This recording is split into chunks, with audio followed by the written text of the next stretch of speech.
दत्तात्रय गोळे कलेक्शन तेरखेडा येथील कापड दुकानात लाईट स्पार्किंग होऊन दुकानाची राख झाली आहे। याची माहिती धाराशिव जिल्हा परिषदेचे शिवसेना गटनेते विकी चव्हाण यांनी भेट दिली। आमदार सावंत यांना माहिती दिली। गोळे यांच्याशी आमदार सावंत यांचा चव्हाण यांच्या माध्यमातून संपर्क, तर 5 लाखाची सहखर्चातून मदत, कायम पाठीशी उभा असल्याचं म्हणत दिला धीर।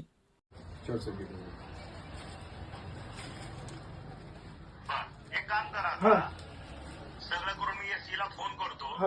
एससीला त्याचा कोण एक्झिक्युटिव्ह कोण डेप्युटी असेल तो येऊन तिथं सर्वे करून पंचनामा करेल। तिथं तुम्ही किती जिथं शॉर्ट सर्किट झाले तिथं कुठं हात लावू नका, दाखवायला त्याला तसं लक्षात ती एक गोष्ट। आणि आपण सगळेजण मिळून त्यांना आता मदत करू। सगळेजण मिळून एक 5 लाखाची त्याला इमिजिएट आज मदत डिक्लेअर करा, जेणेकरून त्याचं पुन्हा चालू होईल नंतरचं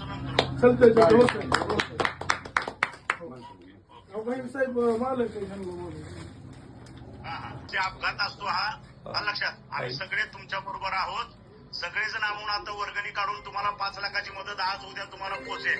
इमिजिएट तुमचा आपला धंदा आहे तसा रेग्युलर चालू करायचा। काय तुम्हाला ते मदत मिळते का नाही सरकारी हा नंतरचा भाग आहे, खचून जायचं नाही। आम्ही तुमच्या बरोबर आहोत, आलं का लक्षात?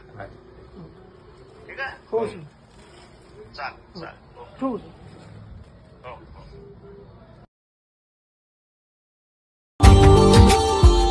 Subscribe now and press the bell icon. Never miss an update.